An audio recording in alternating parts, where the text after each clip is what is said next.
आज मैं Kundan Kumar preposition use of between और यूज़ ऑफ अमोंग की चर्चा करूँगा।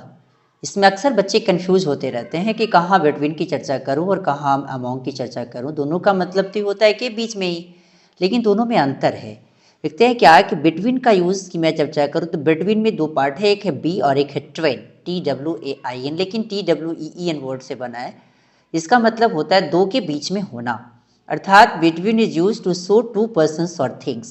ये हमेशा बीच में जब को शो करना पड़ेगा, उस कंडीशन में हमेशा दो के बीच में अगर शो करना पड़े तो हमेशा हम बिटवीन का इस्तेमाल करेंगे। जैसे he was sitting between his father and sister, वो किसके बीच बैठी हुई है?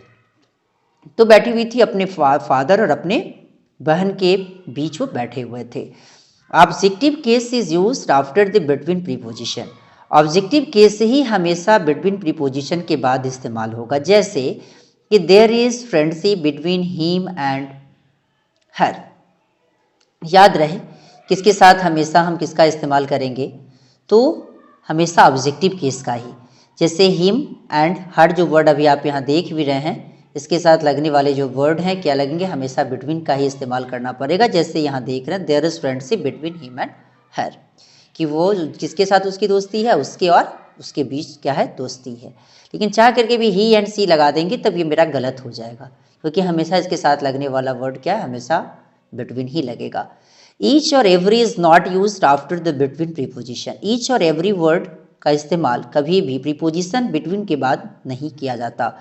जैसे that batsman blew a whistle between each ball. यहाँ ईच के बाद आने वाला वर्ड के पहले मैं बिटवीन का इस्तेमाल हम कभी भी नहीं कर सकते, क्योंकि अभी आप देख भी रहे हैं कि इसमें वर्ड आपको दिया है कि बिटवीन के बाद आने वाला वर्ड किसी भी कंडीशन में ईच और एवरी का इस्तेमाल हम नहीं कर सकते।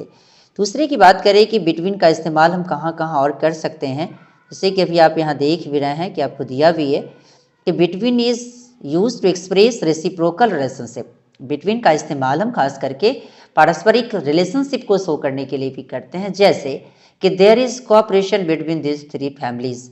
खास करके उन लोगों के बीच क्या है कि वो तीन फैमिलीज है, उसके बीच कॉपरेशन की भावना है, ऐसा माना जाता है। दूसरे की बात करते हैं there is aliens between the 6 countries.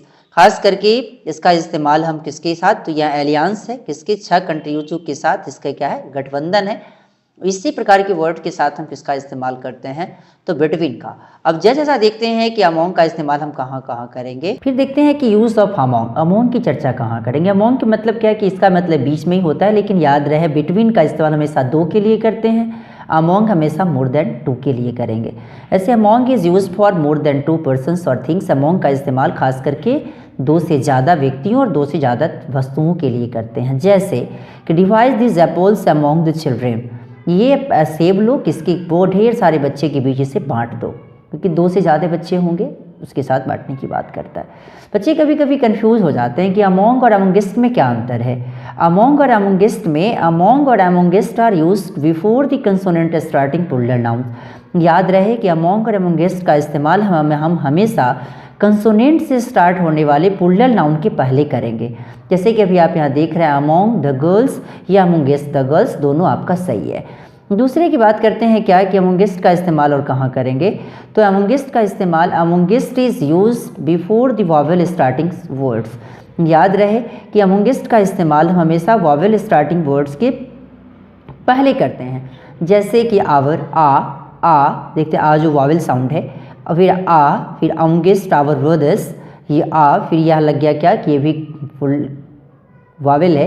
अमोंगिस्ट अस, यहाँ यू जो देख रहे हैं पुनः फिर वॉवेल साउंड से उत्पन्न होने वाले वर्ड्स हैं। दैट मीन्स क्या है कि इतने प्रकार से हम अमोंग और अमोंगिस्ट का इस्तेमाल हम कर सकते हैं।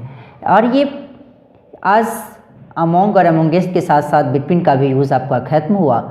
और ये वीडियो आपको कैसा लगा इसके बारे में लाइक, सब्सक्राइब एंड कमेंट करना ना भूलें और इसे शेयर भी करें। Thanks a lot.